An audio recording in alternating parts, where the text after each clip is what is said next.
नमस्कार दोस्तों, आप सभी का स्टडी फॉर यूपीएससी पीसीएस में स्वागत है। एडुटेरिया 69th बीपीएससी टेस्ट सीरीज़ का पहला सेट आज हम लोग शुरू कर रहे हैं। इससे पहले इम्तिहान पब्लिकेशन के करीब में 7 टेस्ट मैंने कंप्लीट करवाए थे और भी उसके एक वीडियो हैं जो 10वां सेट का है, वो भी मैं अपलोड कर दूंगा। उसमें हिस्ट्री का टेस्ट था, लेकिन वो सब्जेक्ट वाइज टेस्ट था। आज जो हम लोग कर रहे हैं आज से शुरू, ये आपका फुल लेंथ टेस्ट होगा। 150 सवाल हैं जिसको आपको अटैम्प्ट करने हैं और मेरी बातों को थोड़ा सा ध्यानपूर्वक सुन लीजिए, उसके बाद हम लोग टेस्ट शुरू कर लेंगे। देखिए, अगर आपको सही में वाकई बीपीएससी का पीटी पास करना है तो टेस्ट सीरीज़ बहुत ही आपका हेल्प करेगा। 3 बार लगाना है एक टेस्ट को। एक बार वीडियो से लगा लीजिए, फिर आपको मैं पीडीएफ दे लूँगा, टेलीग्राम चैनल पर मिल जाएगा। टेलीग्राम का लिंक डिस्क्रिप्शन में रहता है, तो वहाँ से आप टेलीग्राम चैनल को ज्वाइन कर लीजिएगा। पीडीएफ से कम 2 बार खुद से लगाइएगा, बिना एक्सप्लेनेशन देखे लगाइएगा टेस्ट को। जिससे क्या होगा, आपको ये पता चलेगा कि मैंने जब एक बार टेस्ट कर लिया तो पढ़ने के बाद मैं कितना सुधार कर रहा हूँ या कर रही हूँ उसमें। मेरे स्टूडेंट्स के नंबर 67वीं बीपीएससी 68वीं सब में पीटी पास हुए हैं। बहुत सारे बच्चे जिनको मैंने गाइड किया, मैंने पढ़ाया, इसलिए थोड़ा सा सुनिए। उसके बाद से आज आप जब टेस्ट लगाएंगे तो क्या करेंगे, एक सादा पेज लेकर उस पर लिखना शुरू कीजिए। पहला का आंसर, दूसरा का आंसर, फिर जब मैं अभी आंसर बोलूँगा तो उसको मैच करके आप सही गलत कर लेंगे। नेगेटिव मार्क्स को काउंट कीजिएगा, कितने सवालों में आपके नेगेटिव बन रहे हैं। इससे आपका स्ट्राइक रेट पता चलेगा। थोड़ा सा स्ट्रैटेजी बनाना पड़ता है। 200-300 कुछ मात्र सीट हैं, उसमें आने के लिए थोड़ा सा आपको सही से पढ़ना लिखना पड़ेगा। समझिए इस चीज़ को। और आपको क्या करना है, सब्जेक्ट वाइज भी आकलन कीजिएगा कि हिस्ट्री में अगर 10 सवाल दिए गए तो उसमें से कितने आपके गलत हुए हैं, साइंस में कितने गलत हो रहे हैं। एनालिसिस करके पढ़िए। 30 सितंबर तक आपका बहुत सारा कुछ मैं तैयार करवा दूंगा। अभी तो 15 जुलाई ही है। चलिए शुरू करते हैं आज का टेस्ट। पहले सवाल से शुरू करते हैं। निम्न में से कौन सा स्थल बिहार में नवपाषाणकालीन स्थलों में शामिल है? देखिए कि मैंने इसका आंसर चेक नहीं किया है, तो किसी का अगर आंसर में आपको डाउट हो तो निसंदेह आप कमेंट कीजिए। कोई मैं भगवान नहीं हूँ, मेरे से भी गलती हो सकती है और मैं उसको करेक्ट कर दूंगा अगले वीडियो में। ओके, ऐसा ही होना चाहिए, कम्युनिकेशन रहना चाहिए, डिस्कशन होना चाहिए किसी भी चीज़ पर डाउट होता है तो। पहला सवाल का आंसर बताइए क्या होगा। देखिए इसमें क्या है कि कौन सा स्थल नवपाषाणकालीन स्थलों में शामिल है बिहार में, ये पूछा गया है। और इसका आंसर क्या हो जाएगा, सोनुआ, रोहतास, ताराडीह, गया, चिरांद। तो इसका आंसर क्या हो जाएगा, उपयुक्त में से एक से अधिक इसका आंसर हो जाएगा। ये तीनों ही जगह जो हैं ये बिहार में नवपाषाणकालीन स्थल से संबंधित हैं। यहाँ पर मैच करना है, किताब है और उसके लेखक दिए हुए हैं। मेगास्थनीज की बुक का क्या नाम है, इंडिका नाम है। और ह्वेनसांग का सीयू की नाम है। तो इन दोनों को अगर मैच करते हैं, 1 का 3 देखिए किसमें दिया हुआ है, सी आंसर हो जाएगा इसका, सी हो जाएगा। यानी कि मेगास्थनीज इंडिका लिखा है। टॉलमी के बुक का क्या नाम है, तो जियोग्राफी नाम है इसके बुक का। और ह्वेनसांग का तो बता ही दिया मैंने। प्लिनी के बुक का क्या नाम है, नेचुरल हिस्टोरी का प्लिनी के बुक का नाम है। बुक वगैरह सवाल आइंदे पूछे जाते हैं, इसको ध्यान रखिएगा। निम्न से कौन सा संप्रदाय हीनयान से संबंधित है? तो आपको ये कमेंट करके मुझे बताना है कि हीनयान और महायान में स्पष्ट विभाजन कब देखने को मिलता है, स्पष्ट विभाजन किस बौद्ध संगति में देखने को मिलता है। तीसरे का आंसर क्या हो जाएगा, तो इसका आंसर हो जाएगा सौत्रांतिक, ए आंसर हो जाएगा। बाकी माध्यमिका और विज्ञानवाद ये किसके हैं, तो ये हैं आपके महायान के। विज्ञानवाद के प्रवर्तक कौन थे, तो नागार्जुन। निम्न में से हड़प्पा सभ्यता के संदर्भ में कौन सा कथन सही नहीं है? 4 का आंसर क्या हो जाएगा। देखिए इसमें क्या लिखा हुआ, इन्होंने विशाल पूजा स्थलों का निर्माण किया। इनके कोई भी विशाल पूजा स्थल हम लोगों को नहीं मिला है, तो इसका आंसर बी हो जाएगा। बी गलत दिया हुआ है, बाकी तो सारे सही थे। निम्न से किस स्थान पर प्रथम बौद्ध संगति का आयोजन किया गया था? बहुत ही आसान सवाल है, इस तरह के सवाल गलत मत कीजिएगा। 5 का आंसर क्या हो जाएगा, वैशाली, कुंडमान, पाटलिपुत्र। क्या हो जाएगा इसका आंसर, डी हो जाएगा, क्योंकि राजगृह में आयोजित किया गया था। सप्तपर्णी गुफा में अजातशत्रु के शासन काल में हुआ था, जिसके अध्यक्ष महाकश्यप थे। और इस संगति में बुद्ध के उपदेशों को विनय पिटक, सुत्त पिटक में संकलित किया गया था। अगला है अग्रहार के संदर्भ में। अग्रहार क्या होता है, तो ब्राह्मणों को दी गई भूमि होती है। 6 का आंसर ए हो जाएगा। ब्राह्मणों को दी गई उपहार स्वरूप जो भूमि दी जाती थी उसी को अग्रहार कहा जाता है। भूमि राजस्व अन्य देय राशि के भुगतान से मुक्त होती है ये भूमि। गुप्त काल में अपरहत भूमि के अंतर्गत किस प्रकार की भूमि को रखा गया है? अपरहत मतलब क्या होगा, जिस भूमि को आज तक जोता नहीं गया है उसी को अपरहत भूमि कहा जाता है। 7 का आंसर क्या हो जाएगा, इसका सी हो जाएगा। देखिए यहाँ पर भूमि नहीं होगी, यह क्या हो जाएगा, बिना जोती के जंगली भूमि। जंगल के जो भूमि होते हैं जिनको अभी तक जोता नहीं गया उनको अपरहत कहा जाता है। वो भूमि जो अभी तक जंगल है, जिनको खेत नहीं बनाया गया, उनको क्या कहा जाता है, अपरहत भूमि कहा जाता है। सी आंसर हो जाएगा। निम्न से कौन सा चीनी यात्री ने बौद्ध शिक्षा केंद्र नालंदा की यात्रा की थी? इत्सिंग, फाहियान, ह्वेनसांग। तो 8 का आंसर हो जाएगा, इसका आंसर हो जाएगा डी। क्यों, क्योंकि ये ह्वेनसांग और इत्सिंग दोनों के दोनों ही इसके आंसर हो जाएंगे। ह्वेनसांग और इत्सिंग दोनों ही हो जाएंगे। फाहियान जब भारत आया तब तो अपना बना ही नहीं था नालंदा विश्वविद्यालय। कुमारगुप्त ने इसको बनवाया, जो कि फाहियान तो चंद्रगुप्त के समय में आया है। तो इसको ज़रूर ध्यान में रखेंगे आप लोग। अगले सवाल पर चलते हैं हम लोग। अगला क्या है? अगला है आपका, निम्नलिखित में से दिल्ली सल्तनत के किस शासक ने सिकंदर द्वितीय की उपाधि ग्रहण की थी? तो 9 का आंसर क्या हो जाएगा? अलाउद्दीन खिलजी ने ग्रहण की थी। 9 का आंसर सी हो जाएगा। प्रसिद्ध शासक कृष्णदेव राय का संबंध विजयनगर के किस राजवंश से था? कृष्णदेव राय जी बाबर के भी समकालीन है क्या? बिल्कुल, बाबर के समकालीन हैं ये। और जब बाबर ने इनके बारे में क्या लिखा है कि भारत के सबसे बड़े शासक के, सबसे अच्छे शासक की तुलना की गई है इनके बारे में। बाबर ने अपने तुजुके बाबरी नामक ग्रंथ में भी इनकी चर्चा की है। तो 10 का आंसर क्या हो जाएगा? किस वंश से थे? तुलुब वंश से संबंधित थे। निम्न से कौन कादरी सिलसिले का संस्थापक था? तो 11 के आंसर क्या हो जाएगा? शेख अब्दुल कादिर जिलानी इसके संस्थापक थे। ये आंसर हो जाएगा। अगला है, मुगल काल में टोडरमल द्वारा किस वर्ष दहसाला प्रणाली की शुरुआत की गई थी? 12 का आंसर क्या हो जाएगा? 1580 में उसने दहसाला प्रणाली शुरू की। दहसाला प्रणाली आपको पता होना चाहिए, टोडरमल ने शुरू किया था। और आपको मैं बता दूं, दहसाला प्रणाली के तहत क्या होता था, 10 वर्ष तक उस एरिया में जो भी उपज हुआ है, उस खेत में जो भी उपज हुआ है, उसके आधार पर एक एवरेज कॉस्ट निकाला जाता था और उस एवरेज कॉस्ट का लगान डिसाइड किया जाता था। ये प्रणाली का जन्मदाता कौन था? तो टोडरमल था। टोडरमल को काफ़ी बुद्धिमान व्यक्ति माना जाता है। मध्यकालीन भारत में रहट किससे संबंधित था? देखिए, आज के लिए आपके लिए हो सकता है रहट अप्रासंगिक हो, लेकिन रहट एक बहुत बड़ी तकनीक थी। आपको पता है कुआं जो होता है, कुआं जो अपने देखा हुआ गांव घरों में, वो कुआं भी एक तकनीक है।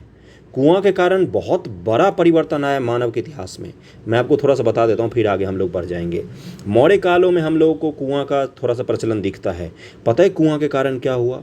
लोगों को ये पता चला कि नदी के किनारे से दूर भी जाकर सभ्यता को बसाया जा सकता है, नहीं तो नदी के किनारे ही शहर बसे हुए होते थे। कुआं के कारण ये चीज़ संभव हो पाया कि वहाँ से दूर जाकर लोग बसकर रहने लग गए थे। तो इसी प्रकार से रहट भी जो है ये विधि थी, बहुत बड़ी तकनीक थी उस समय के हिसाब से, सिंचाई का साधन था ये। ओके, पानीपत के युद्ध के समय मराठाओं का पेशवा कौन था? 14 का आंसर हो जाएगा बालाजी बाजीराव। इसका आंसर सी हो जाएगा। अगले सवाल पर चलते हैं। निम्न में से कौन सा कार्य लॉर्ड डलहौजी के समय में नहीं हुआ था? इसका आंसर हो जाएगा डी, क्योंकि प्रथम टायर लाइन कलकत्ता से आगरा भी शुरू किया गया था। ये भी सही है, 1853 में ही। और पोस्ट ऑफिस 1854 में। PWD विभाग की स्थापना कब की गई थी? तो 1854 में ही की गई थी। ब्रिटिश शासन के दौरान सर्वप्रथम सिविल सेवा की परीक्षा निम्नलिखित में किसने पास की थी? 16 का आंसर क्या हो जाएगा? 16 का आंसर हो जाएगा उपयुक्त में से कोई नहीं। भारत में सबसे पहले सत्येंद्रनाथ बोस को 1863 ईस्वी में सिविल सेवा में सफलता मिली थी, सत्येंद्रनाथ बोस को। निम्नलिखित कौन स्वतंत्र अवध राज्य का संस्थापक था? 17 का आंसर क्या हो जाएगा? स्वादत खान था। ये आंसर हो जाएगा 17 का। 18 नंबर है कि निम्न से किस अधिनियम के माध्यम से महिलाओं को मताधिकार प्रदान किया गया था? 18 का आंसर हो जाएगा बी, भारत सरकार अधिनियम 1919 के द्वारा प्रदान किया गया था। इसके पीछे भी एक कहानी है, लेकिन अभी अपने पास समय नहीं है, नहीं तो उस कहानी में बताता आपको महिलाओं को मताधिकार से संबंधित। निम्न में से किस गवर्नर जनरल ने कहा था कि भारत के राष्ट्रीय विकास के लिए विदेशी पूंजी एक अनिवार्य शर्त है? तो ये कहा था कर्जन ने। 19 का आंसर क्या हो जाएगा? सी हो जाएगा। धन निष्कासन के सिद्धांत के संदर्भ में जारी वाद विवाद के संदर्भ में उपयुक्त कथन लॉर्ड कर्जन के द्वारा कहा गया था, जिसके जवाब में दादा भाई नौरोजी ने कहा था कि विदेशी पूंजी भारतीय संसाधनों की लूट और शोषण का जरिया है। अगला है कि निम्नलिखित में किस सत्याग्रह में सरदार वल्लभ भाई पटेल की प्रमुख भूमिका थी? तो 20 का आंसर क्या हो जाएगा? देखिए, खेरा सत्याग्रह, वलसाड, नागपुर झंडा सत्याग्रह। इसका आंसर हो जाएगा डी, उपयुक्त में से एक से अधिक हो जाएगा, क्योंकि ये तीनों ही जो सत्याग्रह हैं, इन तीनों से जुड़े हुए थे कौन? तो सरदार पटेल जी जुड़े हुए थे। मैं नास्तिक क्यों हूँ नामक लेख किसने लिखा था? सभी को पढ़ना चाहिए, पतली सी बुक आती है, बहुत ही अच्छी बुक है, बहुत ही अच्छी बुक है ये। और ये किनका है? भगत सिंह जी का है। बहुत ही, भगत सिंह जी को जानना हो आपको तो इस बुक को ज़रूर पढ़िएगा। और इतिहास का अगर थोड़े से भी आपको है लगाओ तो आज आप इस बुक को पढ़ सकते हैं। अगला सवाल है कि गांधी जी द्वारा किस वर्ष वर्धा से अपनी हरिजन यात्रा आरंभ की गई थी? तो 22 का आंसर क्या हो जाएगा? 1933 में उन्होंने वर्धा से हरिजन यात्रा को शुरू किया था और 1934 तक 9 महीने तक वो देश का दौरा करते रहे। उन्होंने 20,000 किलोमीटर की यात्रा की थी। किसने? गांधी जी ने। फ्लाउड आयोग का संबंध इनसे किससे था? 23 का आंसर क्या हो जाएगा? भू राजस्व से संबंधित था फ्लाउड आयोग। अगले सवाल पर चलते हैं। कांग्रेस के किस अधिवेशन कांग्रेस का संविधान तैयार किया गया था? 24 का आंसर क्या हो जाएगा? मद्रास अधिवेशन 1908 ईस्वी में तैयार किया गया था। कांग्रेस का 23वां अधिवेशन 1908 में मद्रास में आयोजित हुआ। इस अधिवेशन की अध्यक्षता रास बिहारी बोस जी ने की थी। इसको भी ध्यान में रखेंगे। लैंड होल्डर सोसाइटी का गठन किस वर्ष हुआ था? 25 का आंसर क्या हो जाएगा? 1838 ईस्वी में हुआ था और ये भारत की पहली राजनीतिक संस्था के रूप में भी जानी जाती है। जमींदारी एसोसिएशन भी इसको कहा जाता है, जमींदारों का संगठन था ये। अगला सवाल है, संस्था समूह दिया हुआ, प्रतिनिधि दिया हुआ है, और 1930 से 19 जनवरी 1931 तक लंदन में आयोजित प्रथम गोलमेज सम्मेलन कौन सा युग्म सही सुमेलित नहीं है? दलितों की तरफ से डॉक्टर भीमराव अम्बेडकर, व्यापारी की तरफ से होमी मोदी, सिख की तरफ से सरदार संपूर्ण सिंह। पूछा गया है कि इनमें से कौन सा युग्म सही नहीं है, तो 26 का आंसर क्या हो जाएगा? उपयुक्त में से कोई नहीं, यानी कि डी इसका आंसर हो जाएगा। तीनों के तीनों मिलान जो हैं ये सही दिए हुए हैं। ओके, अहमदिया आंदोलन का संस्थापक कौन थे? तो मिर्ज़ा गुलाम अहमद थे। मिर्ज़ा गुलाम अहमद थे अहमदिया आंदोलन का संस्थापक। निम्न के किस भारतीय ग्रंथ का अंग्रेजी में अनुवाद सर विलियम जोन्स ने किया था? तो 28 का आंसर क्या हो जाएगा? इसका क्या था? अभिज्ञान शकुंतलम का सर विलियम जोन्स ने कालिदास द्वारा लिखित अभिज्ञान शकुंतलम 1789 में इसका अनुवाद किया था। आपको ये बताना है भगवत गीता का अनुवाद किसने किया था? पूछ चुका है बहुत बार, इसलिए मैं पूछ रहा हूँ। रामप्रसाद बिस्मिल और अशफाकुल्लाह खां को किस षड्यंत्र केस के तहत फांसी की सजा दी गई थी? तो 29 का आंसर क्या हो जाएगा? काकोरी षड्यंत्र केस था। यूपी सरकार ने इसका नाम बदल दिया, काकोरी एक्शन कर दिया है। अब इसको काकोरी एक्शन कर दिया है। अगर आप यहाँ से पटना की यात्रा करेंगे रेल से तो आपको काकोरी स्टेशन दिख जाएगा। अगला सवाल है, निम्न में किस आंदोलन के दौरान पहली बार व्यापक स्तर पर वंदे मातरम का प्रयोग किया गया था? तो 30 का आंसर क्या हो जाएगा? स्वदेशी आंदोलन के दौरान। किस यूरोपीय कंपनी का भारत में आगमन सबसे अंत में हुआ था? 31 का आंसर हो जाएगा। स्विडिश ईस्ट इंडिया कंपनी का सबसे अंत में आगमन हुआ है। और आपको पता ही होगा, क्रम तो पता ही होना चाहिए। पुर्तगाली आए, डच आए, ब्रिटिश आए, डेनिश आए, फ्रांसीसी आए, फिर सबसे अंत में स्वीडिश लोग आए थे भारत में। किस उत्तरकालीन मुगल शासक ने औरंगजेब द्वारा आरोपित जजिया कर को समाप्त कर दिया? उत्तरकालीन मुगल शासक कहा गया है। उत्तरकालीन यानी कि औरंगजेब के बाद कौन सा ऐसा शासक था जिसने जजिया को समाप्त कर दिया? तो 32 का आंसर क्या हो जाएगा? बहादुर शाह प्रथम था जिसने ये काम किया था। नील किसान विद्रोह किस वर्ष हुआ था? तो 33 का आंसर क्या हो जाएगा? ये हुआ था 1859-60 के आसपास। नील देखिए 1857 का होता है, और उससे पहले भी है, कौन सा है तो आपको पता होगा कौन सा है, बताइए मुझे कमेंट करके। और 1857 का विद्रोह होता है, और फिर 1859-60 में कौन सा हो जाता है? नील किसान विद्रोह। 3 विद्रोह क्रम में है, 2 का मैंने नाम बताया है, 1 का आपको बताना चाहिए मुझे। अगला है 18 फरवरी 1946 को शाही नौसेना विद्रोह का आरंभ किस स्थान से हुआ था? 34 का आंसर क्या हो जाएगा? सी, बम्बई। अगला है, इंडियन मुसलमान नामक पुस्तक किसने लिखा था? इंडियन मोहम्मडन ये पुस्तक का नाम था। 35 का आंसर क्या हो जाएगा? ये किसने लिखा था? इसमें लिखा हुआ है, इसका आंसर हो जाएगा उपयुक्त में से कोई नहीं, डी हो जाएगा। इसको लिखा था विलियम हंटर ने। विलियम हंटर ने लिखा था। इंडियन मुस्लिम में ब्रिटिश सरकार को मुसलमानों समझौता का सुझाव दिया गया था जिससे उन्हें अपनी ओर मिलाया जा सके 1870 ईस्वी में। और इस बुक को इसलिए भी इसकी चर्चा की जाती है क्योंकि इस बुक में ये सिद्धांत दिया गया था कि अगर आपको भारत में आंदोलन को कमज़ोर करना है, भारत को कमज़ोर करना है, तो बांटो और राज करो की नीति शुरू करो, मुसलमानों को आंदोलन से अलग करना शुरू कर दो। भारत के चुनाव आयोग के संबंधित निम्न कथनों पर विचार कीजिए। हमारे देश में चुनाव एक स्वतंत्र और स्वायत्त चुनाव आयोग द्वारा करवाए जाते हैं। मुख्य चुनाव आयुक्त की नियुक्ति भारत के राष्ट्रपति द्वारा की जाती है। वह चुनाव आयुक्त सरकार के प्रति जवाबदेह होता है। उपयुक्त कथनों में से कौन सा कथन सत्य है? तो 36 का आंसर क्या हो जाएगा? केवल 1 सही है। सरकार के प्रति जवाबदेह नहीं होता है चुनाव आयुक्त, राष्ट्रपति जी के प्रति जवाबदेह होता है, भारत के सरकार के प्रति जवाबदेह नहीं होता है। इसका आंसर क्या हो जाएगा? ए आंसर हो जाएगा। निम्नलिखित कथनों पर विचार करते हुए असत्य कथन पर विचार कीजिए। क्या है इसमें सवाल भाई? असत्य कथन ढूंढना है। इसमें से आपको मिजोरम और नागालैंड में लोकसभा की सीटें समान है, सभी केंद्र शासित प्रदेशों में लोकसभा की सीटें समान है। नहीं भाई, नहीं है, बी आंसर हो जाएगा। 37 का बी गलत दिया हुआ है। और सभी केंद्र शासित प्रदेशों में लोकसभा की सीटें समान नहीं है। दिल्ली में लोकसभा की सीट संख्या 7 है, जम्मू कश्मीर में 5 है, दादर नगर हवेली दमन दीव में 2 हैं, जबकि चंडीगढ़ अंडमान इन सब में 1-1 सीट है। भारत की प्रभुता, एकता, अखंडता की रक्षा करना और उसे अक्षुण्ण बनाने के लिए मूल कर्तव्य किस स्थान पर रखा गया है? आप बताइए इसका आंसर क्या हो जाएगा? मूल कर्तव्य जो दिया हुआ है उसमें ये जो मूल कर्तव्य है कि एकता अखंडता बनाए रखेंगे, उसको किस स्थान पर रखा गया? पहला, दूसरा, तीसरा, ये पूछा गया है आपसे। 35 का आंसर क्या हो जाएगा? इसका आंसर क्या हो जाएगा? इसका आंसर हो जाएगा 38 का, तीसरे स्थान पर रखा गया है। इस लाइन को, मूल कर्तव्य को तीसरे स्थान पर रखा गया है। सी आंसर हो जाएगा।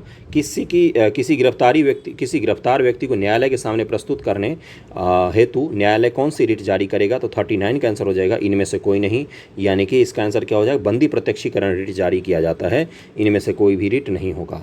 मौलिक अधिकार संबंधित निम्नलिखित कथनों पर विचार कीजिए। संविधान में अनुच्छेद 17 के अनुसार किसी भी दलित को मंदिर में प्रवेश करने से, पढ़ने से व सार्वजनिक सुविधाओं का इस्तेमाल करने से नहीं रोका जा सकता। समानता के सिद्धांत का हनन होने पर दलित अनुच्छेद 15 का सहारा ले सकते हैं। उपयुक्त में से कौन सा कथन सही है? 40 का आंसर क्या हो जाएगा? दोनों कथन सही दिए, इसमें तो कुछ गलत है ही नहीं, सही है। भारतीय संसद में राज्यसभा सदस्यों का चुनाव होता है, किसके द्वारा होता है भाई? तो राज्य के विधानसभा के निर्वाचित सदस्यों द्वारा होता है। 41 का आंसर क्या हो जाएगा?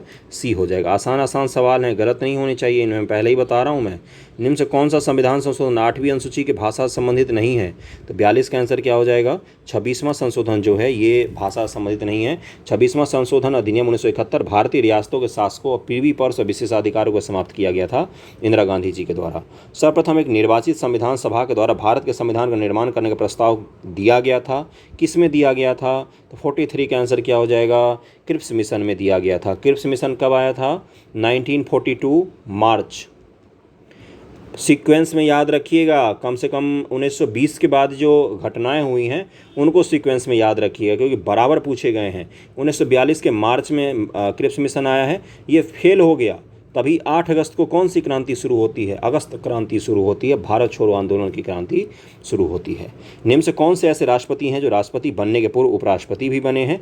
44 का आंसर क्या हो जाएगा? इनमें से कोई नहीं है और उपयुक्त में से एक से अधिक है। ये तीनों के तीनों जो हैं ये तीनों ही राष्ट्रपति बनने के पूर्व उपराष्ट्रपति भी बने हैं। वीवी गिरी भी बने हैं, शंकर दयाल शर्मा भी, आर वेंकट रमन भी। 44 का आंसर डी हो जाएगा। ध्यानपूर्वक क्या कीजिए। अगले सवाल पर चलते हैं। इनमें से कौन सा एक सुमेलित नहीं है? मेनका गांधी बनाम भारत संघ विदेशी भ्रमण, पुट्टू स्वामी बनाम भारत संघ निजता का अधिकार, इंदिरा साहनी बनाम भारत संघ पिछड़े वर्गों का आरक्षण के लिए। इसका आंसर क्या हो जाएगा? 45 का। उपयुक्त में से कोई नहीं, तीनों के तीनों सही दिए हुए हैं। निम्नलिखित में कौन उष्णकटिबंधीय घास का मैदान नहीं है? उष्णकटिबंधीय किसको कहा जाता है? पहले ये तो पता होगा, तब तो आप घास के मैदान ढूंढेंगे। ज्योग्राफी का सबसे बेसिक टॉपिक है ये तो पता ही होना ही चाहिए। इनमें से कोई नहीं, इसका आंसर हो जाएगा। सवाना के सामने लिखा हुआ है पूर्वी अफ्रीका, पूर्वी अफ्रीका में पाए जाते हैं। ब्राज़ील कंपोस, लानोस कहाँ पर मिलेगा? तो ये आपको मिलेगा वेनेजुएला में। तो उष्णकटिबंध में इनमें से कोई सा भी नहीं है, यहाँ पर यही आंसर दिया हुआ है, डी आंसर दिया हुआ है। अगला है लवणता। डैश ग्राम जल में मौजूद नमक की मात्रा होती है? तो 1000 ग्राम जल में नमक जो मौजूद होते हैं उसी को लवणता कहा जाता है। जैसे 33 ग्राम के आसपास कम से कम रहते हैं समुद्री पानी में, ज़्यादा भी हो सकते हैं कम भी हो सकते हैं। 35 ग्राम प्रति 1000 भी हो सकता है।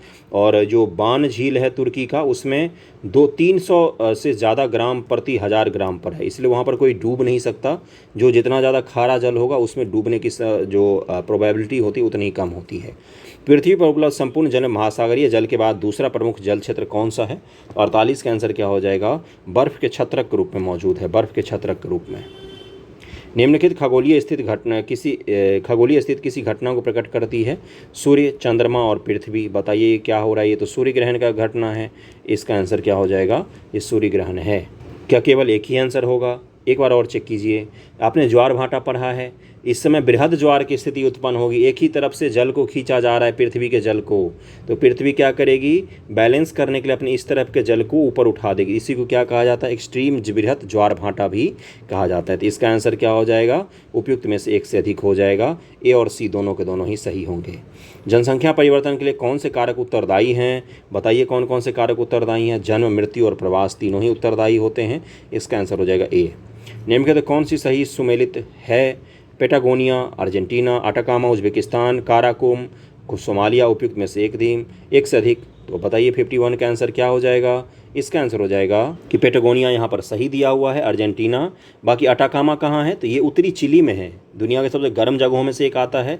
और काराकुम कहाँ है? तो ये तुर्कमेनिस्तान में है, न कि सोमालिया में। ओके, क्या है ये सब भाई? तो ये सब है शुष्क मरुस्थल हैं। अगले सवाल पर चलते हैं। 15 डिग्री पश्चिमी देशांतर पर दिन के 2 बज रहे हैं, तो उसी समय 45 डिग्री पूर्वी देशांतर पर कितना बज रहा होगा? तो 52 का आंसर क्या हो जाएगा? इसका आंसर हो जाएगा सी, 6 बज रहे होंगे कम से कम। लेब्राडोर जलधारा उपस्थित है कहाँ पर? तो 53 का आंसर क्या हो जाएगा? सी हो जाएगा। उत्तरी अमेरिका और ग्रीनलैंड के मध्य में लेब्राडोर की जलधारा आपको देखने को मिल सकती है। अगला सवाल पर चलते हैं। वायुमंडल किस मंडल में अंतरिक्ष से प्रवेश करने वाले उल्का पिंड इस परत में आने पर जल जाते हैं? तो 54 का आंसर क्या हो जाएगा? मध्य मंडल में। अगला है कोरल सागर कहाँ पर अवस्थित है? 55 का आंसर क्या हो जाएगा? इसका आंसर हो जाएगा आपका ऑस्ट्रेलिया के उत्तर पूर्व में कोरल सागर उपस्थित है। ए आंसर हो जाएगा। कोरल द्वीप भी आपने सुना होगा, कोरल बैरियर भी सुना होगा, ग्रेट बैरियर रीफ जिसको कहा जाता है, वहीं पर है ये स्थित। अगला है बिहार आर्थिक सर्वेक्षण के अनुसार 2021-22 में बिहार के सकल राज्य घरेलू उत्पाद की स्थिति स्थिर कीमत पर वृद्धि दर कितनी रही है? वेरी वेरी इंपॉर्टेंट सवाल, नोट करना शुरू कर दीजिए ऐसे सवालों को। 11% के आसपास रही है। बिहार आर्थिक सर्वेक्षण 2022-23 के अनुसार वर्तमान में राज्य में शहरीकरण का स्तर क्या है, तो 57 का आंसर क्या हो जाएगा, सी 16.21% है। पिछली बार भी शहरीकरण से सवाल पूछा गया, 16.21% है। मैं आपको बजट और इकोनॉमिक सर्वे दोनों करवाऊंगा एग्जाम से पहले, उसकी चिंता मत कीजिएगा। वित्त वर्ष 2023-24 के लिए राजकोषीय घाटा बिहार के जीएसडीपी का डैश होने का अनुमान है, 58 का आंसर क्या हो जाएगा, 2.98% होने का अनुमान है। बिहार बजट 2023-24 के अनुसार बिहार का विकास दर कितने रहने का अनुमान है, बहुत ही अच्छा सवाल है। 59 का आंसर क्या हो जाएगा, बिहार का विकास दर 15.24% रहने का अनुमान है। केंद्रीय बजट 23-24 में निर्धारित विकास की 7 प्राथमिकता जिसे सप्तऋषि नाम दिया गया है, में कौन सा शामिल नहीं है। जब मैंने केंद्र सरकार का बजट करवाया था, मैंने सातों को 4 बार रिपीट किया था कि याद हो जाए आपको। आप बताइए इसका आंसर क्या हो जाएगा। इनमें से कोई नहीं होगा, उपयुक्त में से कोई नहीं इसका आंसर हो जाएगा, क्योंकि ये तीनों के तीनों जो हैं, ये तीनों ही शामिल हैं सप्तऋषि में। भारत के आरक्षित विदेशी मुद्रा कोष में भारी गिरावट 2022 के दौरान आई है। आरबीआई के आंकड़ों के अनुसार दिसंबर 2022 में कुल विदेशी मुद्रा कोष कितने राशि के थे, 61 का आंसर हो जाएगा, $562 का विदेशी मुद्रा है, ए आंसर हो जाएगा। राष्ट्रीय खाद्य सुरक्षा अधिनियम नेशनल फूड सिक्योरिटी एक्ट के तहत देश में लगभग 81 करोड़ जनसंख्या को कितनी अवधि तक निःशुल्क अनाज उपलब्ध कराने की घोषणा सरकार ने दिसंबर 2022 में की है, तो 62 का आंसर क्या हो जाएगा, 1 वर्ष तक। 1 वर्ष तक उनको फ्री में उपलब्ध करवाया जाएगा 81 करोड़ लोगों को। भंडारी समिति किससे संबंधित है, कुछ दिन पहले जब मैंने पढ़ाया था तो मैंने बताया था इसको, इसलिए आज आपको बताना चाहिए किससे संबंधित है।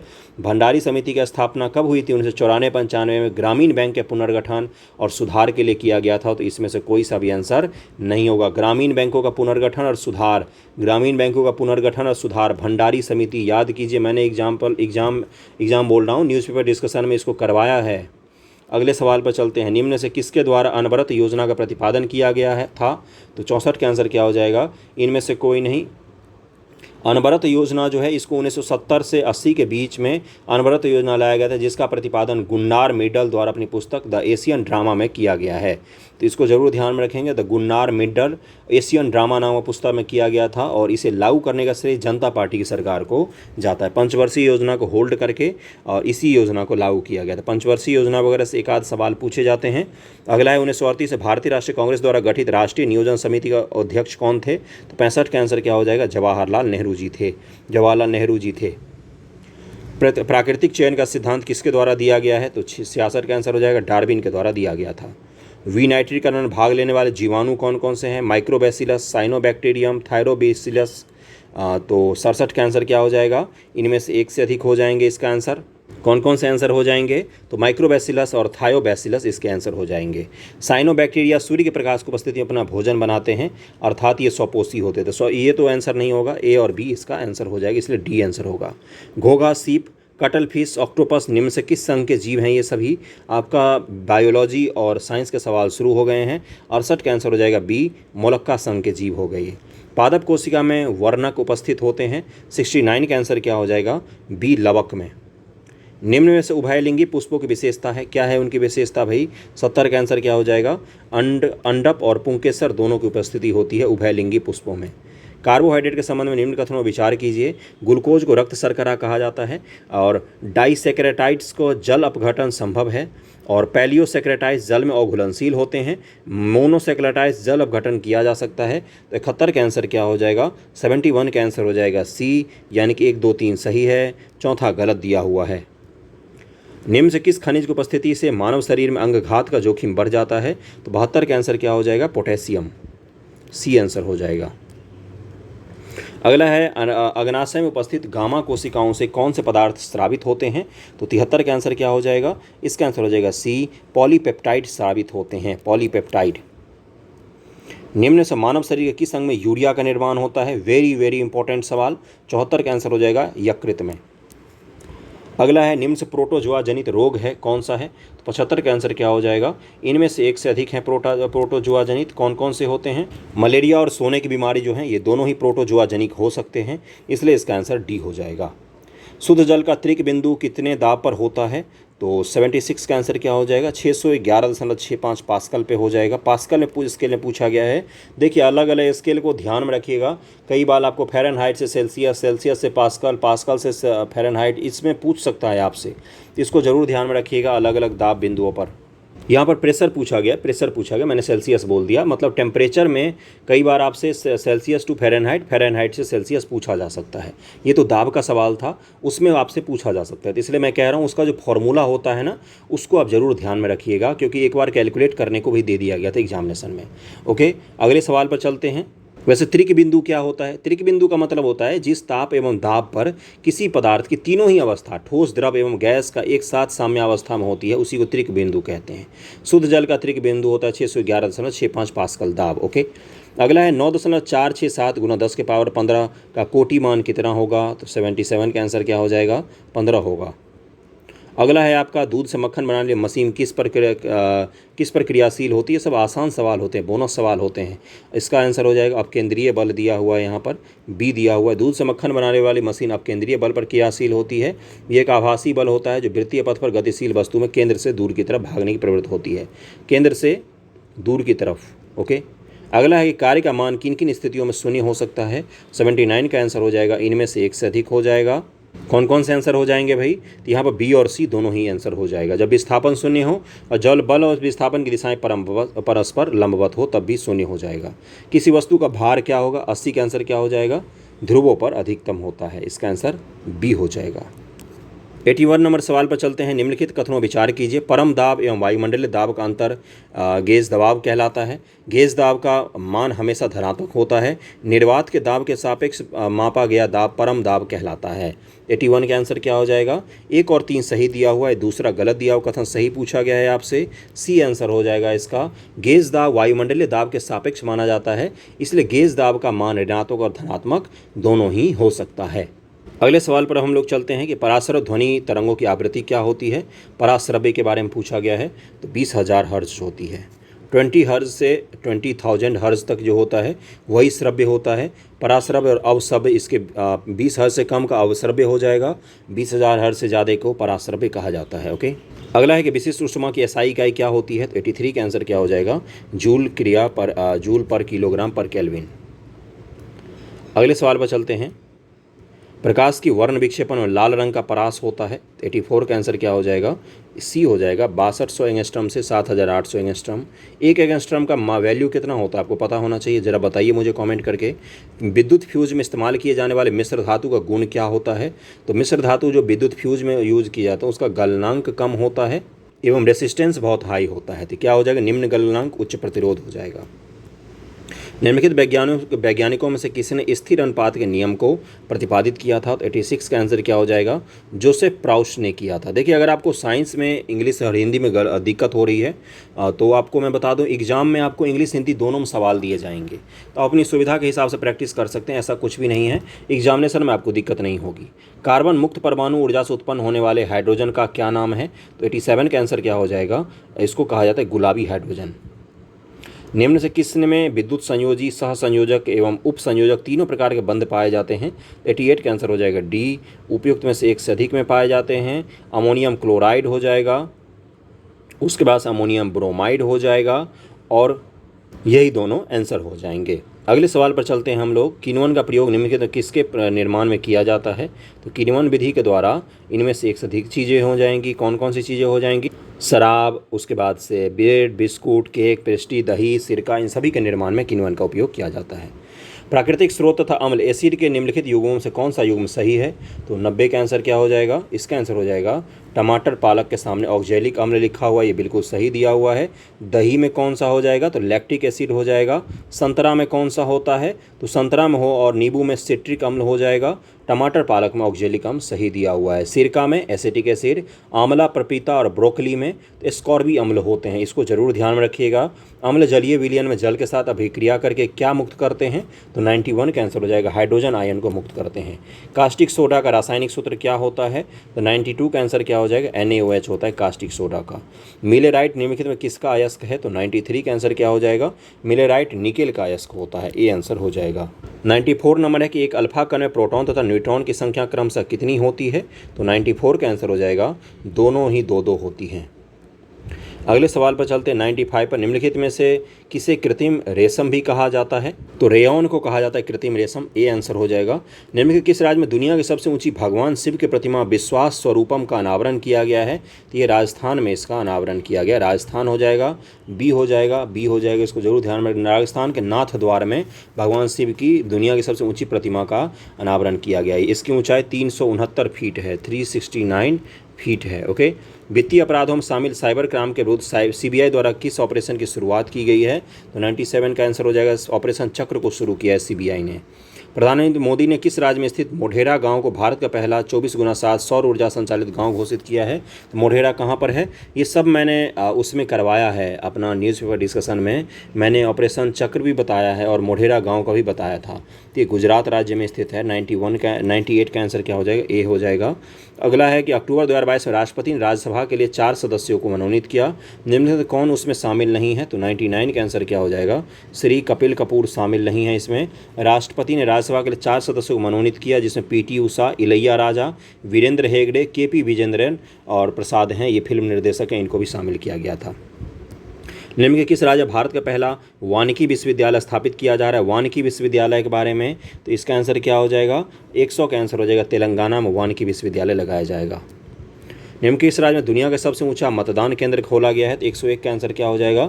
हिमाचल प्रदेश में खोला गया। उपयुक्त में से कोई नहीं है, आंसर हो जाएगा हिमाचल प्रदेश में खोला गया है दुनिया का सबसे ऊंचा, काशी गंगा में, हिमाचल प्रदेश काशी गंगा। हाल ही में किस राज्य में प्रधानमंत्री मोदी ने विश्व के सबसे लंबे रेलवे प्लेटफॉर्म का उद्घाटन किया? तो ये कर्नाटक राज्य में किया गया है। कर्नाटक के हुबली में श्री सिद्धा रोड रेलवे स्टेशन पर 1.5 किलोमीटर लंबे विश्व के सबसे रेलवे प्लेटफॉर्म का उद्घाटन किया। 1.5 किलोमीटर लंबा प्लेटफॉर्म है। हाल ही में आम आदमी पार्टी को भारत की राष्ट्रीय पार्टी का दर्जा दिया गया। इस पार्टी को किस राज्य में राज्य पार्टी का दर्जा प्राप्त है? तो 103 का आंसर क्या हो जाएगा? इनमें से एक से अधिक हो जाएगा, क्योंकि गुजरात में विधानसभा चुनाव में बेहतर प्रदर्शन के साथ आम आदमी पार्टी की भारत की 9वीं राष्ट्रीय पार्टी बन गई है। आम आदमी पार्टी को दिल्ली और पंजाब दोनों राज्य में राज्य पार्टी का दर्जा हासिल है, दिल्ली और पंजाब। अगले सवाल पर चलते हैं। थोड़ा सा जल्दबाजी में इसलिए करवाता हूं ताकि बहुत सारे सवाल मुझे कंप्लीट करने होते हैं, बहुत देर तक बोलना पड़ता है, इसलिए जल्दी जल्दी करवाना पड़ता है थोड़ा सा। चुनाव आयोग द्वारा किस राज्य में 90% से अधिक मतदान प्रतिशत हासिल करने के लिए मिशन 929 लॉन्च किया गया है? तो ये त्रिपुरा में चुनाव आयोग ने ये मिशन को लॉन्च किया था। अगला सवाल है आपका कि गणतंत्र दिवस परेड 2023 के संबंध में निम्नलिखित कथनों में से कौन सा कथन सही नहीं है? तो 105 का आंसर क्या हो जाएगा? 105 का आंसर हो जाएगा इनमें से एक से अधिक सही नहीं है। क्यों? क्योंकि पहला क्या लिखा? उत्तर प्रदेश की झांकी नहीं, उत्तराखंड की झांकी को सबसे झांकी का पुरस्कार दिया गया है। अग्निवीरों को कहाँ शामिल किया गया? ये भी गलत है। परेड में एनसीसी को नहीं, नारकोटिक्स कंट्रोल ब्यूरो की झांकी को पहली बार प्रस्तुत किया गया है। तो इसमें से तीनों गलत दिए हुए थे। भारत ने G20 की अध्यक्षता के दौरान किस फसल के उत्पादन को बढ़ावा देने के लिए मीरा वैश्विक पहल शुरू करने की योजना बनाई है? तो 106 का आंसर हो जाएगा बाजरा। भारत द्वारा विकसित पहले 5G सक्षम ड्रोन को क्या नाम दिया गया है? 107 का आंसर हो जाएगा बी, स्काई हॉक। दिसंबर 2022 में किस देश ने चांद की सतह पर पहला मिशन चंद्र रोवर राशिद को प्रक्षेपित किया है? 108 का आंसर हो जाएगा इसमें से कोई नहीं। क्यों? किसने किया है? तो यूएई ने ये कारनामा किया है, यूएई ने किया है। फरवरी 2023 में 12वें विश्व हिंदी सम्मेलन का आयोजन किस देश में किया गया? 109 का आंसर हो जाएगा फिजी में किया गया है। तुर्की सीरिया में आए भूकंप के बाद भारत सरकार द्वारा किस बचाव अभियान की शुरुआत की गई? 110 का आंसर हो जाएगा सी, ऑपरेशन दोस्त। G20 शिखर सम्मेलन 2023 के संबंध निम्न से कौन सा कथन सही नहीं है? तो 111 का आंसर क्या हो जाएगा? पॉज करके वीडियो अटेम्प्ट कीजिए। 111 का आंसर हो जाएगा ए, भारत ने 1 जनवरी 2023 से G20 की अध्यक्षता संभाली। जबकि गलत हो जाएगा ये। क्यों गलत हो जाएगा? कब संभाली थी? 1 दिसंबर 2022 से भारत ने G20 की अध्यक्षता संभाली थी, इसलिए पहला गलत दिया हुआ है। निम्न से किस देश ने दुनिया का सबसे लंबा यात्री ट्रेन चलाया है? 112 का आंसर हो जाएगा स्विट्जरलैंड ने चलाया है। 2 किलोमीटर लंबा है, जिसमें 100 डब्बे हैं, यात्री ट्रेन है वो। अपने यहाँ तो मालगाड़ी चलती है उतनी लंबी। अगला है आपका अक्टूबर 2022 में संयुक्त राष्ट्र सुरक्षा परिषद के आतंकवाद निरोधी समिति की बैठक किस देश में आयोजित की गई थी? तो बताइए 113 का आंसर क्या हो जाएगा? 113 का आंसर हो जाएगा बी, भारत में आयोजित की गई थी। भारत में कहाँ पर की गई थी? तो भारत में आतंकवाद निरोधी समिति की बैठक नई दिल्ली में आयोजित की गई थी। अगला है आपका कि भारत को मोटे अनाजों के लिए वैश्विक केंद्र बनाने के उद्देश्य से किस उत्कृष्टता केंद्र को बढ़ावा दिए जाने की घोषणा सरकार के बजट 2023-24 में किया है? तो 114 का आंसर हो जाएगा भारतीय मोटा अनाज या बाजरा अनुसंधान संस्थान हैदराबाद को बढ़ावा दिए जाने के लिए मोटा अनाज को बढ़ावा देने के लिए इस संस्थान की स्थापना की बात भारत सरकार ने की है। ओके, केंद्रीय आर्थिक सर्वेक्षण के अनुसार वित्त वर्ष 2022-23 के लिए कितना प्रतिशत राजकोषीय घाटे का अनुमान लगाया गया है? 115 का आंसर हो जाएगा बी, 6.4% राजकोषीय घाटे का अनुमान लगाया गया है। केंद्रीय आर्थिक सर्वेक्षण के अनुसार अप्रैल से सितंबर 2022 तक भारत में एफडीआई निवेश करने वाले शीर्ष देश कौन से हैं? 116 का आंसर क्या हो जाएगा? सिंगापुर, मॉरिशस और यूएई हैं। अगला है, निम्नलिखित किसे हिंदी भाषा के लिए साहित्य अकादमी पुरस्कार 2022 से सम्मानित किया गया है? 117 का आंसर हो जाएगा बी, बद्री नारायण को। मार्च 2023 में 7वें अंतर्राष्ट्रीय धम्म सम्मेलन का आयोजन कहाँ पर किया गया? 118 का आंसर क्या हो जाएगा? सी, भोपाल में किया गया है इसका आयोजन। पहली बार आयोजित अंडर 19 महिला क्रिकेट विश्व कप 2023 का खिताब किस देश ने जीता है? इसका आंसर हो जाएगा सी, भारत ने जीता है।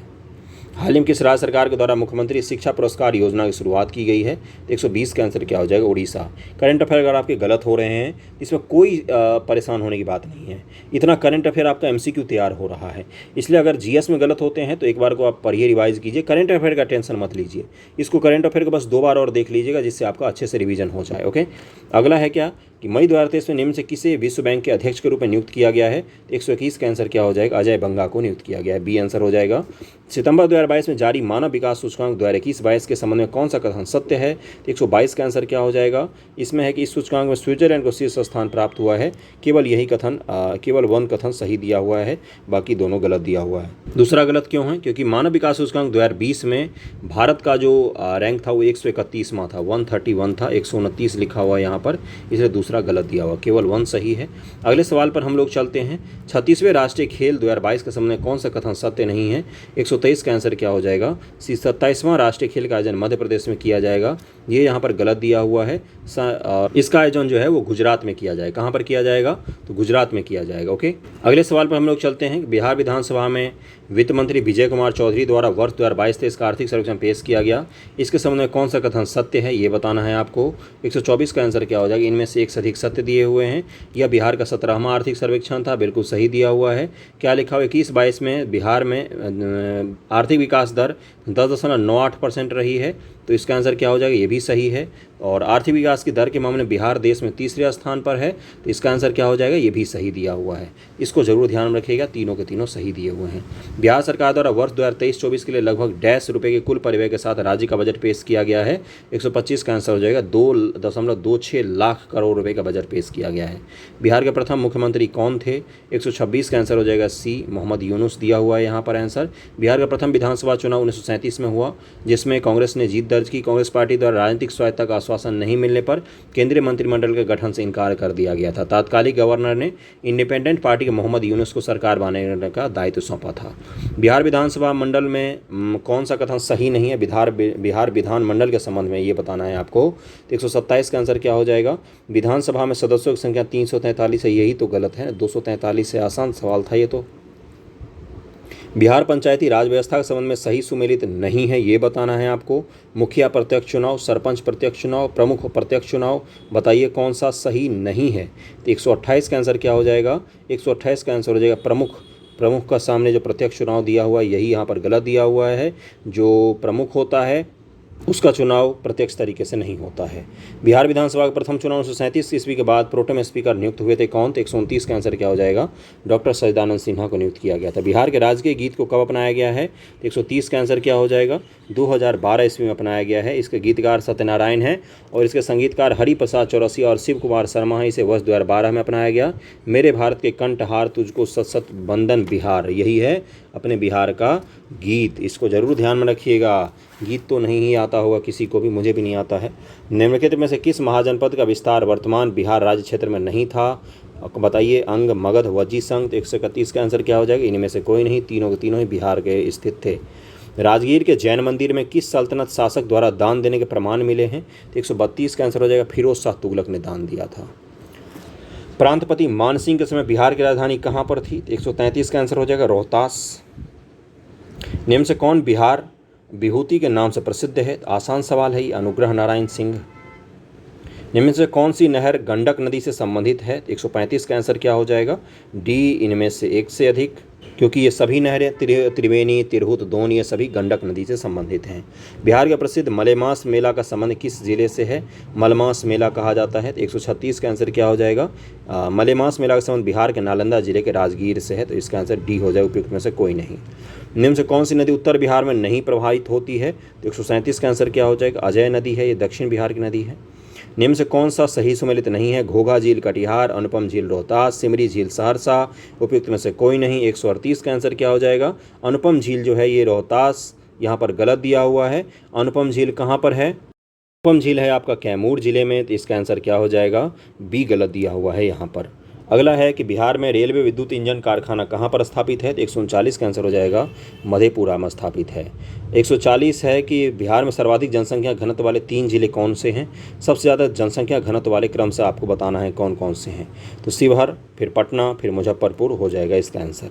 इसके बाद मैथमेटिक्स के सवाल हैं और रीजनिंग वगैरह के सवाल हैं। देखिए मैं सवाल को ऐसे दिखा देता हूँ, बाकी PDF में तो आपको दूंगा ही। अगर आप स्क्रीनशॉट लेकर अभी सॉल्व करना चाहते हैं तो कर लीजिए। एक बार स्क्रीनशॉट ले लीजिए और इसको सॉल्व करने की कोशिश कीजिएगा और अच्छे से। और इसको मैथमेटिक्स को इग्नोर मत करना गुरु, ऐसी गलती मत करना। 10 के 10 सवाल आपके नेगेटिव बचा सकते हैं, क्योंकि 10 आप सही कर सकते हो कैलकुलेट करके, और आसान सवाल होते हैं। रीजनिंग वगैरह के मैथमेटिक्स के बहुत आसान से सवाल होते हैं।